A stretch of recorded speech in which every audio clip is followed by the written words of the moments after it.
Hello and welcome to this week's edition of CTN Community Update. It's one of the most popular parks in the city, and this week residents had the chance to share their ideas about upcoming renovations to Lions Coon Creek Park. The city hosted an open house Monday night to give residents a glimpse at the latest designs for the project and let them provide feedback to city staff and the Parks and Recreation Commission. In addition to revamping the playground equipment and reconfiguring the gazebos and rental spaces, the biggest change will be parking. A second parking lot is proposed to be constructed on the north side of the park. We found that the need there is there for more parking. It's one of the number one, if not the number one park used in Coon Rapids. We have a lot of people that come from other locations outside of the city to use it as well. The Parks and Recreation Commission will take all the feedback from the open house into consideration as it finalizes plans for the project before the City Council takes action. You can provide feedback as well by taking an online survey. You can find the link along with the design plan on the city's website, coonrapidsmn.gov. The reconstruction of Lions Coon Creek Park will take place in 2019 and is the final renovation project as part of the park bond approved by voters in 2013. The new playground is starting to take shape at Boulevard Park. This week we found crews beginning to install the new play structure in the new park adjacent to the Coon Rapids Ice Center. The park will also feature a splash pad with unique water features, walking trails, and seating areas. The work will be finished by the end of this year, but the splash pad won't be put in operation until next summer. The city is looking for part-time seasonal warming house attendants. The warming houses will open December 22nd and remain open into late February. The pay is $9.50 to $10 per hour, and the positions average 15 to 20 hours per week. Anyone interested can apply online by going to the city's website, coonrapidsmn.gov. Preliminary work is underway on a big reconstruction project on Highway 169 in Champlin.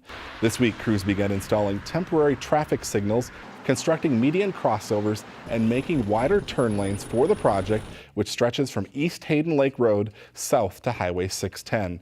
In addition to resurfacing work and upgrades at intersections, the Elm Creek bridges will be replaced and Highway 169 will be realigned south of the Mississippi River.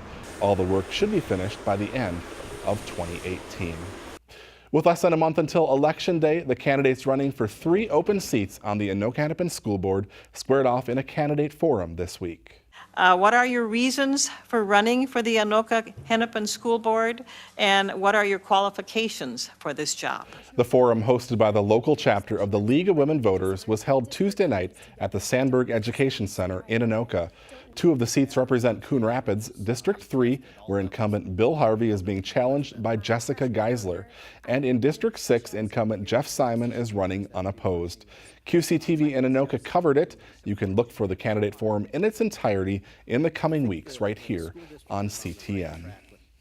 It is Fire Prevention Week, a time when Coon Rapids firefighters make their annual visit to all elementary schools in the city.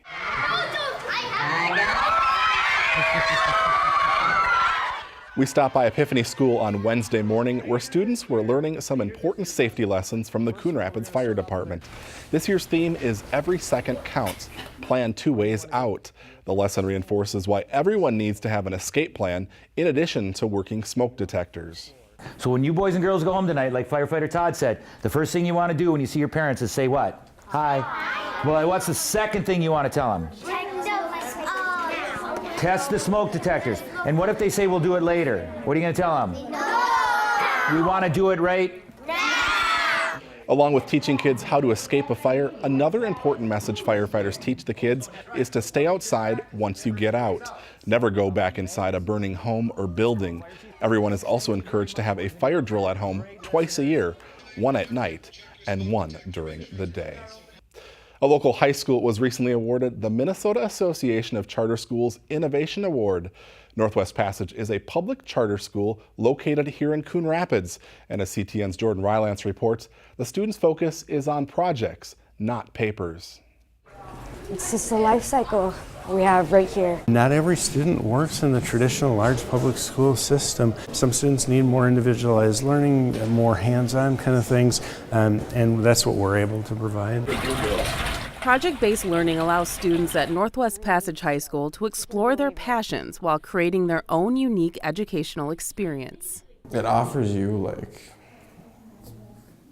expeditions, like to go out and work with things in the community or work with friends. And I actually got the opportunity to go down to Guatemala last year. This year, Northwest Passage expanded its advisory and project-based learning model to the entire school day, a change from students working on projects in the morning and attending classes in the afternoon. It seemed a lot more like I can learn how I learn, and just a better learning style for me. Yeah, I can express myself more in projects. The school does not use a traditional A through F grade structure, but instead assesses students based on 21st century skills necessary for success in today's society and workplace. And I say we just do alternative really well. We're just an alternate from more traditional ed. And I think that's what's great. We're just different. 185 students agree, and teachers say when these students graduate, they're college ready because of the skills, education, and independence this school has provided them. I now wish I could have gone to this kind of school. For CTN Community Update, I'm Jordan Rylance.